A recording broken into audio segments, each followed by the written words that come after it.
Hello दोस्तों, एक बार फिर से स्वागत है आपका आरंभ एचडी पॉइंट में। बहुत ही इम्पोर्टेंट चैप्टर है यह। हर एग्ज़ाम के लिए जो है आपको यहाँ से क्वेश्चन पूछे जाते हैं। और सामाजिक जो है विज्ञान में आपको बहुत ही इम्पोर्टेंट में से ये है डिजास्टर मैनेजमेंट, जो कि आपदा प्रबंधन। यहाँ से क्वेश्चन जो है आपको बीपीएससी के मेंस में, यूपीएससी के मेंस में और हर एग्ज़ाम में यहाँ से क्वेश्चन पूछे जाते हैं। एक परिचय है आपदा प्रबंधन, एक परिचय एन इंट्रोडक्शन डिजास्टर मैनेजमेंट का। तो देखते हैं क्या क्या इसमें है, बहुत ही इम्पोर्टेंट है। देखिएगा, समय ज़्यादा नहीं लेंगे। लिखा गया है कि आपदा मानव जनित अथवा प्राकृतिक जो होता है। अभी आपने देखा कि विपर्जय, ये क्या था? प्राकृतिक रूप से था। विपर्जय जो अभी चक्रवात था, जो गुजरात के तट पर अभी टकराया और बहुत सारे घटनाएं वहाँ पर हुई। चलिए देखते हैं, एक एक चित्र को हम देखेंगे भी, जानेंगे भी कैसे हुआ। तो यहाँ पर है कि आपदा मानव जनित अथवा प्राकृतिक घटना है जिसका प्रभाव मानव जीवन के लिए त्रासदी लाता है। इससे मानव के लिए मृत्यु, अपंगता और घायल होने की स्थिति उत्पन्न होती है। इसी के साथ निर्मित क्षेत्रों का जो है क्षतिग्रस्त होना, फसल एवं पशु संसाधन का विनाश भी देखने को मिलता है। प्रारंभ में प्राकृतिक संकट की मुख्य रूप से आपदा का रूप लेता था, लेकिन वर्तमान समय में मानव जनित संकट भी न सिर्फ आपदा का रूप लेता है वरन यह कहीं अधिक विनाशकारी होता है। मानव जनित आपदा के शाब्दिक विनाशकारी संगठकों में रासायनिक, जैविक और नाभिकीय कारकों से उत्पन्न आपदा होशो हवास उड़ा सकता है।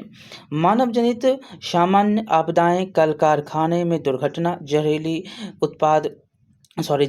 उत्पाद का रिसाव, प्रदूषण और बांध के टूटने से, मानवीय भूल के कारण आग लगने से तथा धार्मिक और जातीय दंगों से उत्पन्न होते हैं। ये मानवीय घटना है।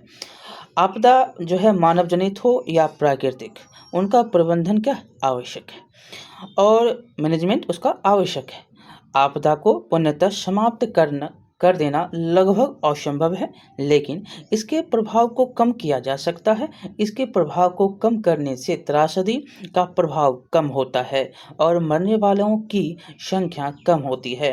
आपदा प्रबंधन के 4 प्रमुख घटक हैं। ये कौन कौन से हैं, एक एक करके हम पढ़ेंगे इसके बारे में। पहला है कि आपदा के पूर्व की तैयारी। दूसरा, जवाबी कार्रवाई तथा राहत कार्य। तीसरा, सामान्य जीवन स्तर पर पुनः स्थापित होना और पुनर्वास। चौथा, रोकथाम और दुष्प्रभाव को कम करने की योजना। ये 4 योजनाएं प्रमुख रूप से आपदा प्रबंधन के हैं।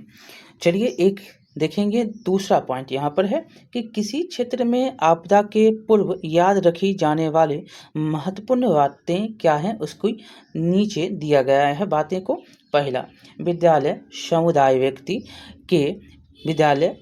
समुदाय या व्यक्ति के द्वारा आपदा प्रबंधन योजनाएं तैयार करना, सामुदायिक जागरूकता और शिक्षा, मॉक ड्रिल तैयार जो है, चेतावनी प्रणाली का प्रशिक्षण, समुचित चेतावनी प्रणाली की पूर्व जानकारी, सामग्री और मानवीय कौशल संसाधन, दोनों प्रकार के संसाधनों की सूची। छठा, असुरक्षित समूहों और भवनों की पहचान करना। सातवां, पारस्परिक जो है सहायता व्यवस्था को विकसित करना।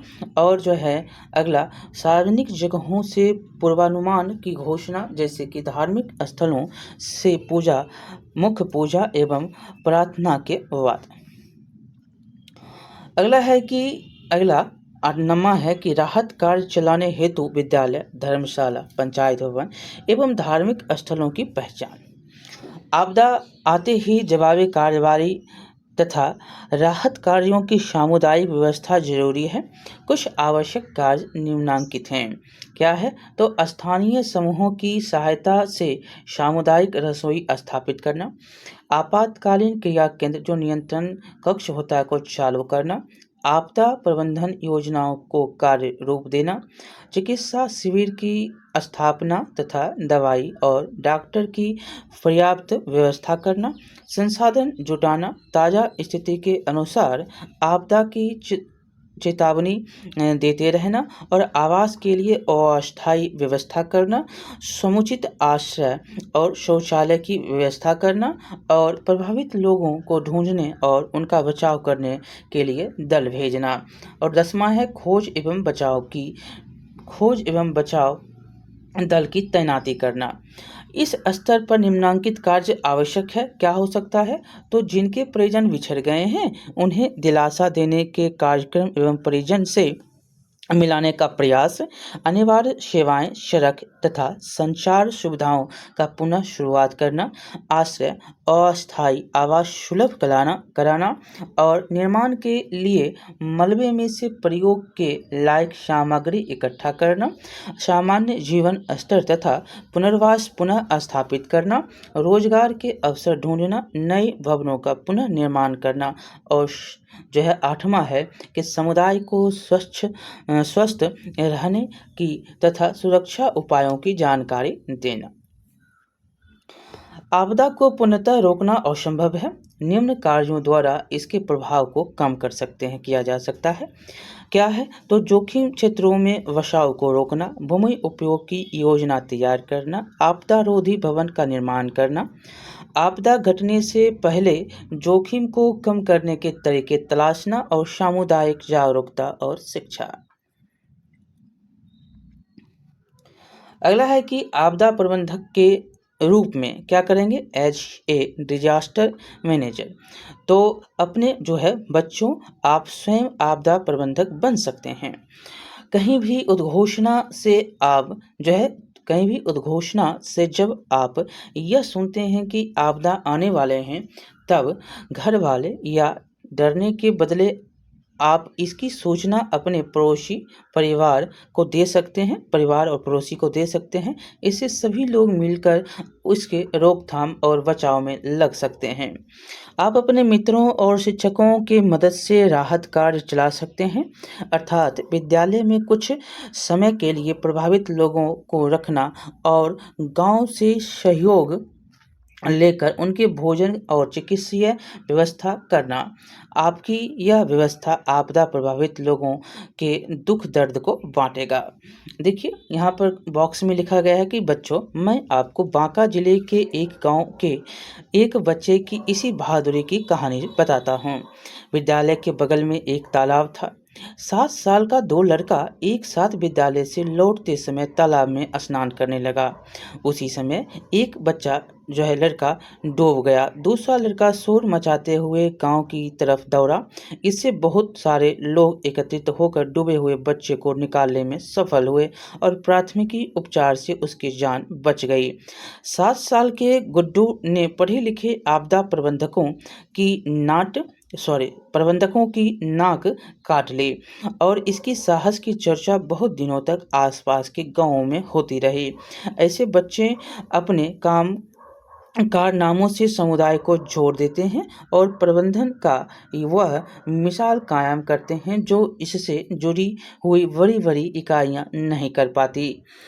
यहाँ पर राष्ट्रीय स्तर पर आपदा प्रबंधन का कार्य देखेंगे तो भारत में प्रायः सभी क्षेत्रों में लगभग सालों भर प्राकृतिक अथवा मानव जनित आपदाओं का सैलाब देखने को मिलता है।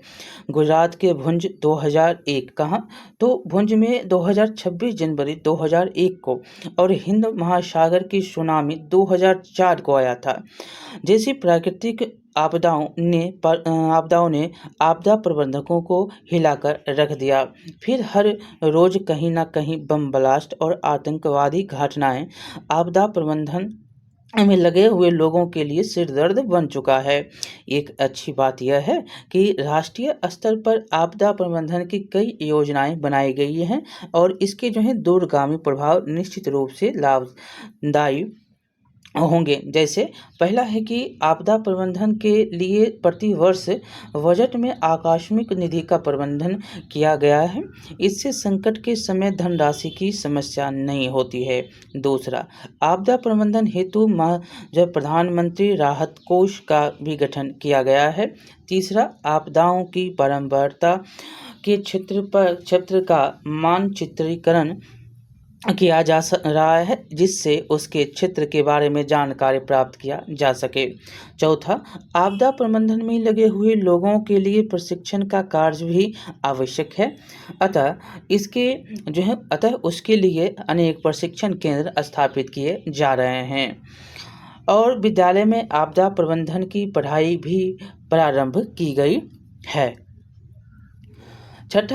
पाँचवा है कि पंचायत तथा ग्रामीण स्तर पर भी आपदा प्रबंधन के लिए न सिर्फ प्रशिक्षण दिए जा रहे हैं, वरन इससे निपटने की पूर्ण जानकारी दी जा रही है। आतंकवाद और सांप्रदायिक दंगों को कम करने के लिए आतंकवाद विरोधी दस्ते का भी गठन किया गया है। छठा है कि आपदा प्रबंधन में स्वयंसेवी संस्थाओं का योगदान भी महत्वपूर्ण है। यह परामर्शदात्री के रूप में महत्वपूर्ण कार्य करता है। बच्चों, क्या तुम जानते हो कि वर्तमान समय में आपदाओं की सूचना उपग्रह के मदद से भी मिलती है और इससे अनेक प्राकृतिक और मानव जनित आपदाओं के पूर्वानुमान की संभावना बढ़ती है। सातवां है कि आपदा प्रबंधन का कार्य ग्राम सभा की साझेदारी के बिना अपूर्ण है। अतः हर आपदा प्रबंधन में ग्राम सभा की सक्रियता से आम लोगों की सक्रियता बढ़ जाती है। ऐसी स्थिति में लोग स्वयं कार्यों की प्राथमिकता तय करते हैं और आपदा के प्रभाव को न्यूनतम स्तर पर ले जाते हैं। आपदा प्रबंधन के लिए आवश्यक है कि प्रबंधन में समुदाय आगे आए, क्योंकि प्रबंधन का पहला लाभ व्यक्ति अनुभव करता है और दूसरा लाभ सामुदायिक संतुष्टि के रूप में होती है। अतः वर्तमान समय में समुदाय की भूमिका सर्वाधिक महत्वपूर्ण है। तो इस प्रकार से आपका ये चैप्टर होता है समाप्त। और आपदा प्रबंधन के प्रमुख घटक क्या हैं? तो ये घटक पूछ रहा है ना, ये आपदा के संबंध में संबंध जानकारी नहीं, रोकथाम की दूसरों पर निर्भर, गलत बात। आपदा के पूर्व सामुदायिक स्तर पर तैयारी और पूर्व व्यक्तिगत स्तर पर तैयारी नहीं, सामुदायिक रूप पर आपदा की तैयारी, ये सही हो जाएगा। बी नंबर देखेंगे, दूसरा नंबर, मानव जनित आपदा के प्रबंध के प्रभाव को कम करने के कौन से उपाय हैं? भूमि उपयोग की जानकारी, आपदा रोधी भवन का निर्माण, सामुदायिक जागरूकता पर ध्यान देना, ये आपका सटीक सामुदायिक रूप से, ठीक है। तो इस प्रकार से आपका उत्तर हो गया और कुछ नहीं है। चलिए, तो ये चैप्टर आपका समाप्त हुआ। मिलते हैं अगले चैप्टर में। बहुत बहुत धन्यवाद। लाइक करिएगा, शेयर करिएगा, सब्सक्राइब करना नहीं भूलिएगा। बहुत बहुत धन्यवाद।